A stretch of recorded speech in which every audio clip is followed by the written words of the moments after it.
Toga, toga, toga, toga, toga, toga, toga, toga, toga,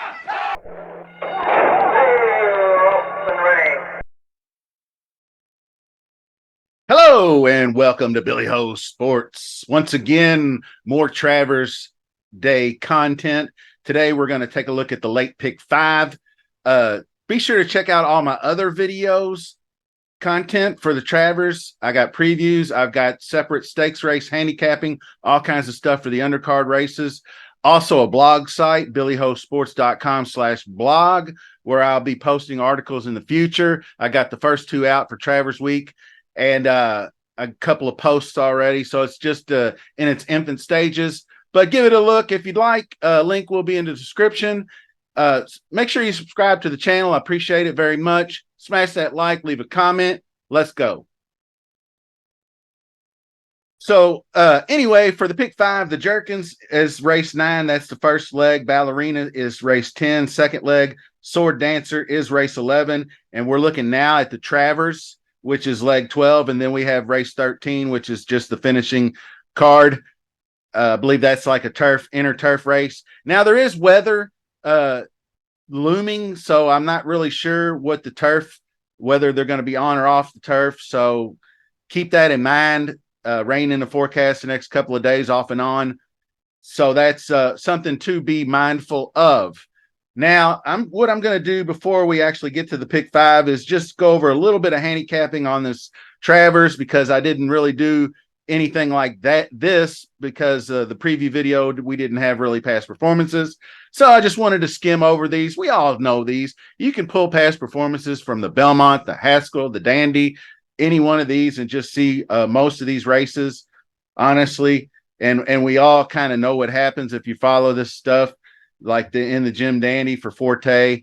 But real quick, Forte is going to be one of my top choices. I think the pressing style, and I think he's actually just getting better and better since the hoof injury back around Derby time. Well clear of that, obviously. So ran a 107 Equibase in the slot. I think if we do get fast track conditions, he's going to be even better. So Archangelo is another one in play, obviously. Jenna Antonucci.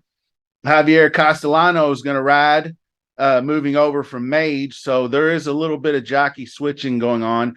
Irad Ortiz still on Forte, by the way. So Archangelo, Antonucci recently said in an article, the 2 months off since the Belmont, the horse is going to handle it just fine, no big deal, which is basically what all trainers are going to tell you. That now this one I'm not 100% sure on. Won that 1.5-mile distance is obviously no problem. The Peter Pan was quite impressive, so has to be considered. It is ranked 4th in the Prime Power, which I find kind of almost in the line with my thinking. Next up, Tapit Trice, blinkers on. Declining form, obviously. That race that Haskell was not a good one. Go Rocket Ride. Like I said, I'm glad the blinkers are on, because I noticed a couple of things during the race. Like in the beginning, I believe is how great as Nate was next to him, coming out of the 5 post. He was staring at, like he had to literally jerk the horse's head to get him over to the rail as he was staring at the 6 horse coming out of the gate. And then was kind of looking off to the side to the other horses going around the final turn. And even going down the stretch, he was staring at the crowd. So maybe these blinkers on will be the big difference.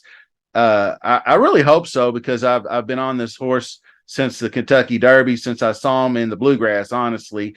And I think he's got that race in him if the pace sets up correctly. So I'm mindful of that. Mage is another closer, what we're looking at. So can't be dismissed. Really good races in both Preakness and Haskell, honestly. So this one is kind of in the mix as well. National Treasure is going to be the expected pace setter. Blinkers off for National Treasure. Bob Baffert, Johnny V. So I don't know. May improve at the shorter distance. This horse will have the lead. and it will depend on pace, pure and simple. If Johnny V can get out there and sit down like he did in the Preakness and set a slower fractions, then he's got a chance coming home. But if it's plus, if it's a higher paced race, no shot, in my opinion. Disarm is one that I kind of think is a little bit more sneaky and up and coming.